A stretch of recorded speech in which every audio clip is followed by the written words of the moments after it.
During school holidays, our parents used to force us to go for this extra tuition, which I religiously attended. But as I grew older, I realized that I can put this money that was being paid for my extra tuition to better use rather than just enriching the tutors. See, we used to attend our holiday tuitions at Mamangina Children's Home, which was in South Sea.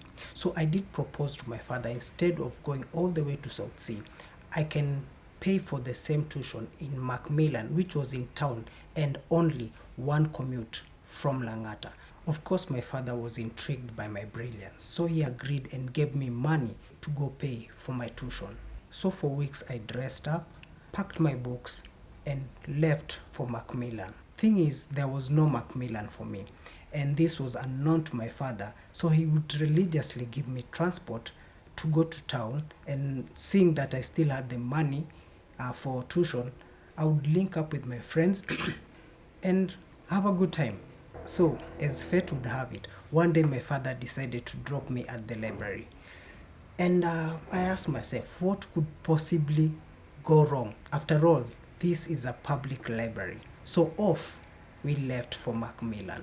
On arrival, I noticed that I was experiencing rapid heartbeat, difficulty in breathing, my mouth was dry, and my skin was clammy. In very few words, the library was under construction.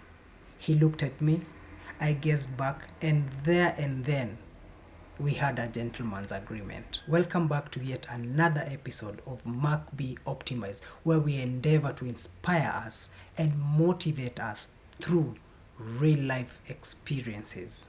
We have all told a lie or stretched some truth at one point in our lives. Mine was to escape learning and the prospects of making money from my parents. However, when this lies becomes a habit, it now borders between a compulsive liar and a pathological liar, and the latter in our case informs the topic of the day, a pathological liar. A pathological liar is also known as mythomania or morbid liar, and in Latin, pseudologia fantastica. Scientists have found this to be a sign of some mental health disorder that includes narcissistic personality disorder. In this case, the person tends to act in a manipulative, selfish, and deceitful way, regardless of the consequences and upset that it may cause. Psychiatrists have discovered that treating this kind of behavior is complicated, and they have discovered that there is no medicine that can fix it. The best option so far is psychotherapy. However, this does pose its own challenges. The liar might end up lying to the psychiatrist.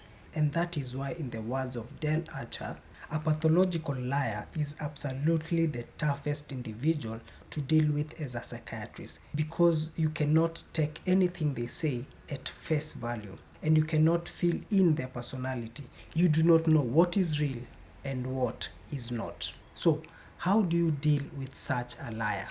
3 things are involved. Number 1, stay grounded in your sense of reality. Number 2, adjust your expectations. And number 3, pray that they will seek help from a psychiatrist whom they will not lie to.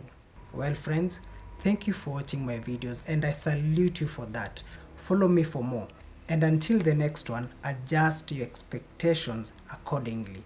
Pseudologia fantastica is real.